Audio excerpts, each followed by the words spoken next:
6, 5, 4, 3, 2, 1. Are we live? I think we might be live already. Now we will have to see how everything's set up. Might also take a few minutes longer these days. Who would know? Because I'm obviously in the wrong live stream. I set up too many live streams. Okay, sound's working. Everyone's ready for that. I am living. Sorry about that. Like.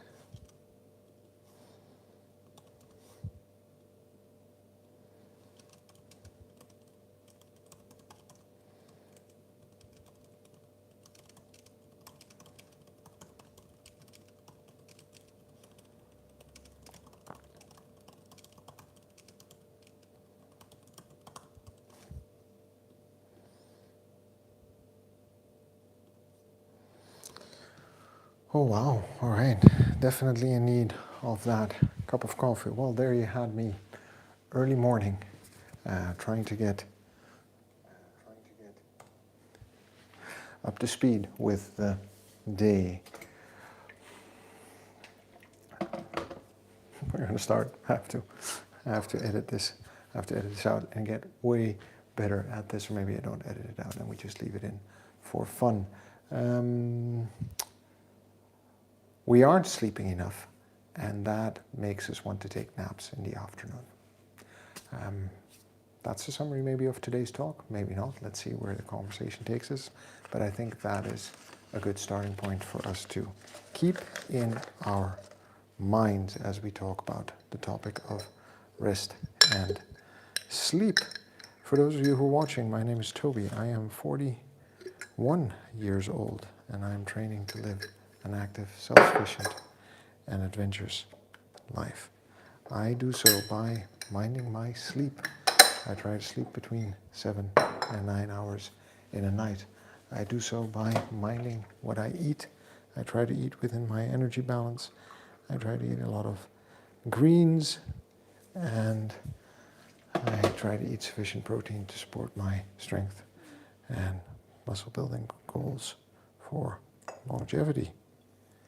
I also show up for workouts. I'm just done with my training. We'll talk about that and more in a moment, where I show up every day for a workout to make sure that I'm either working on my strength conditioning, mobility, endurance, VO2 max,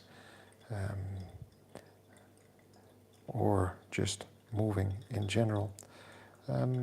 And I do that every day on stream, so if that's something you're interested in, you can join me by subscribing to my channel, and you get the notification, and then you can see when I'm live, and you can either join me then or join me at a time that suits your schedule better. If any of that's interesting to you, go ahead, hit like, subscribe maybe, so we can continue the conversation. If you hit like on this video, it helps me, it helps the video find an audience, it helps people find me, and I'd be very grateful to you for your help this morning.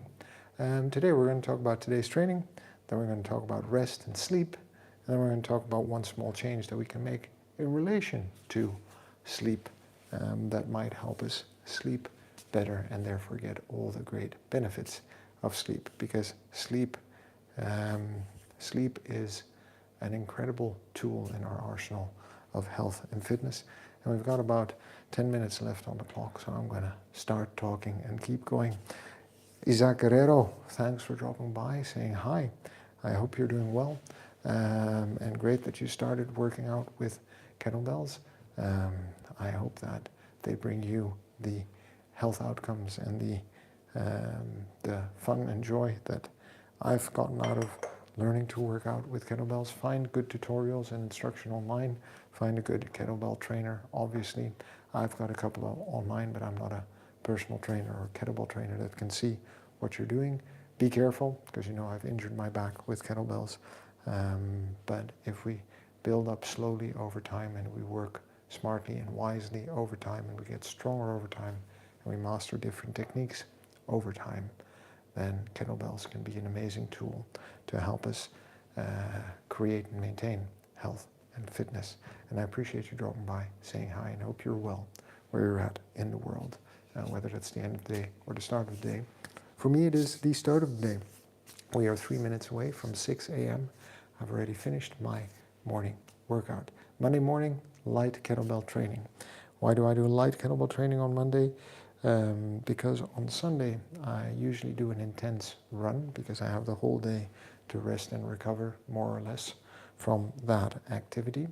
So I notice on Monday morning that I'm not at peak strength as I might be on Wednesday, which is 3 days after that run. So on Wednesdays, I would do generally a heavy training where I push myself for driving that adaptation really for strength, muscle growth, right? Whereas on Monday, I'm doing a light training, some more strength and conditioning, recovery oriented, keeping it light, keeping it simple circuit, 5 exercises, 5 exercises, 1 minute for each exercise, circuit of 6 times that set, and that is 30 minutes of training plus 2 minutes of warming up and 1 minute of catching my breath afterwards. And also there I'm looking to slowly increase the intensity a little bit, but Monday will generally be a light training, and light actually at this stage for me should be a 12 kilo kettlebell, but because I've injured my back, working with that 8 kilo, and also working overhead, which is one of the exercises with more than 4 kilos is not an option at the moment. But we're working on that, and I'll keep you posted on that during my mobility sessions, which are on Tuesdays, Thursdays, and Saturdays. All right, so that's today's training. Now let's dive into today's topic, which is rest and recovery, or sleep. But rest and recovery is more than just sleep, right? Rest and recovery is us finding time to disconnect, to let our body rest, to let our mind rest, and to eliminate the buildup of stress from the day, both in terms of busyness in our minds, but also physiologically, this thing called cortisol, right? But also to allow our body to repair itself, but to allow our mind to repair itself, to allow our emotions to repair themselves. So we talked about this yesterday in the reflection in the Wheel of Life. We talked about physical health, mental health, emotional health, spiritual health, financial health. So all of these processes occur when we are not engaging and not straining and stressing ourselves with other things, right? So it's important to find time to recover. Now, sleep is the big one, right? That's the one that we all need to optimize for if we want to stay fit and healthy for a living. So trying to get, those, well, for me, 7.5 to 8.5 hours of sleep. I think I need to change the marker slightly to 7.5 to 8 hours, 8.5, to see if that brings me closer to that 8-hour mark of sleep. And then, but there are also other moments where we can actually rest and recover. So we can rest and recover when we're sitting on the couch. But let me tell you a story about what happened yesterday. I had 30 minutes to myself. I had 30 minutes to myself. Can you imagine that? Blew my mind. Absolutely amazing. So I had 30 minutes to myself, and I sat down on the couch to catch up on a series called, that I enjoy watching, The Jackal. In case you're interested, I think it's quite well made. There's a bit of James Bond to it, but also Eddie Redmayne is a great actor, and it's good, fast-paced television. But I sit down to watch it, and I take out my phone, and I start browsing and scrolling while I'm watching. Now, this is not the kind of show that you can watch while you're doing something else. And I catch myself and I restart the show at the point where I left off the last time. And I start browsing again. And the whole 20 minutes that I had to myself, I did neither proper browsing and scrolling or proper watching. So you complete waste of time. I was actually more stressed when it was done because I hadn't accomplished either of the things that I wanted to do. So I could have either just sat down and browsed and scrolled for 15 minutes, which, as you know, I think is a waste of time unless it is purposeful, right? So unless I'm specifically looking for an answer, unless I'm specifically trying to make a plan, unless I'm specifically trying to buy something that we need for the house or order groceries or something, everything else I think is, unless I've set the time aside for it to actually do that, not a good investment of my time. Or I should have sat down and watched 20 minutes of the show. Either would have been fine, but the combination was terrible. So my rest time was impeded. I think disconnecting from the browsing and scrolling is also rest and recovery.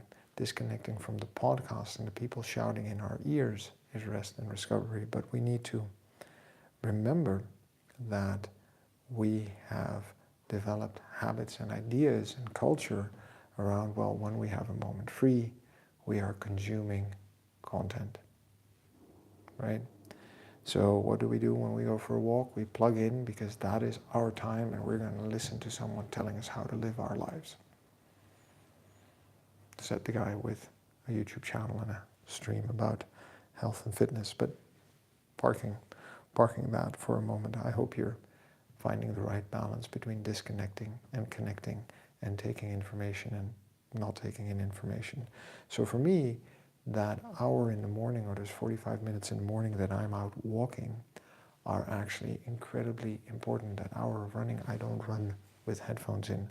I don't walk with headphones in. I am completely disconnected from everything. I am just out being and moving. And that has, I think, tremendously helped me manage stress, manage life, disconnect, recover, rest, and regain focus for the day, because the rest of the day from 7 till 8 p.m. basically is filled with stimulus and other activities.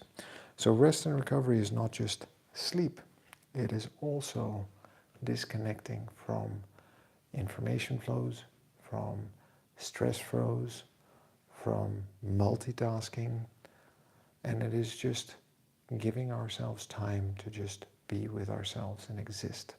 Okay? Geese88, good morning. Thanks for dropping by, saying hi. I hope you're doing well where you're at in the world, and I hope life in Texas is well, and I hope you're having a good end of the day and going to have a good night's sleep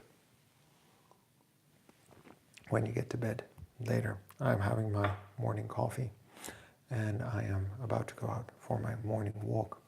But let's wrap up this topic about rest and recovery, right? So sleep is one, disconnecting is another one.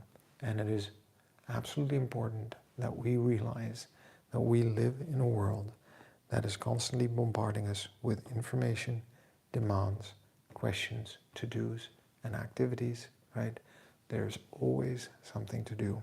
There's always something to listen to. There's always something to consume. We need to carve out time where that is not the case, right? We need to carve out time where we can just be with ourselves or with other people in an environment where conversation, not debate, not discussion, conversation or exploring nature is the main stimulus. Yesterday I went for a run and I was a bit late in the morning, and what happened about 20 minutes into a run, a deer crossed the road like 2 meters away from me, and it actually ran alongside me for a little bit through the forest. That's great. You don't get that on the phone when you watch wildlife, all right? Up close, personal. It's a different kind of experience of the world. So let's keep that in mind. One small change we can make in relation to rest and recovery. I would like you to find 5 minutes in your day. 5 minutes. 5 minutes in a day. You can even set the timer on the phone that you're not going to be touching or looking at for those 5 minutes. For 5 minutes, put that phone away. Turn on a time countdown timer for 5.5 minutes or 5 minutes. Put it away. Let the countdown timer count down. Walk to another room or walk outside and just walk around or move around, or just sit on the couch, stare out the window, stare at the street, stare at a tree, stare at a flower patch, fold some origami, but do something disconnected that is not listening. So turn off the radio and the TV, no cheating, and just do that for 5 minutes every day. And that's going to be uncomfortable for the first 2 minutes, and then you're probably going to forget what's going on. And maybe if your mind keeps going back to the phone, or you keep having the urge to pick up the phone, or you keep hearing your phone buzzing because you have all the notifications on, well, there's an insight in there for you if you do that exercise for 7 days straight. That is 35 minutes in this week that you're going to be disconnected. Bit scary, maybe, but I know you can do it. So just take the phone, turn on a countdown timer if you must, put it away for 5 minutes. Ideally, just turn the thing off entirely. But if you can't turn the thing off entirely, be mindful that you might have notifications on that you're going to have to ignore. I don't have any notifications on my phone. Boy, is my day peaceful. I miss the occasional message, but no harms come from that in the 4 years that I've been notification free. So that's a small change we're going to make. All right, friends, thanks for dropping by and listening to this podcast on rest and recovery. For those of you who are listening, my name is Toby, 41 years old. I train to live an active, self-sufficient and adventurous life. This is about the way I feel, not about the way I look. I want to feel fit, capable and competent for whatever life throws at me, and that could be a lot. That's why on Monday I talk about sleep. On Tuesday we talk about food. On Wednesday we talk about movement. Thursday we talk about connection. Friday we talk about mastery. Saturday we talk about motivation. Sunday we reflect on the week and on the bigger picture of health, fitness and longevity in our life. That's something you're interested in. You go ahead and hit that subscribe button. Like this video, share it with someone if you think that it is useful for them. And I look forward to connecting with you in any of my videos, on a short, on a live stream, long form. I dropped a new long form, by the way, about how I lost 22 kilos, if that's something you're interested in, and how I've managed to keep it off over the years. So please go ahead, check that out, watch at least 1 minute of it, leave a comment for the algorithm, and I'd really appreciate that. Remember, friends, we're good just the way we are. We've got to love ourselves before we can move on. It's the person we are today is going to get us to where we want to be tomorrow. So a bit of kindness is going to go a long way. And the only way to get anything done, friends, is by showing up and doing the work. So I'll see you for tomorrow's podcast.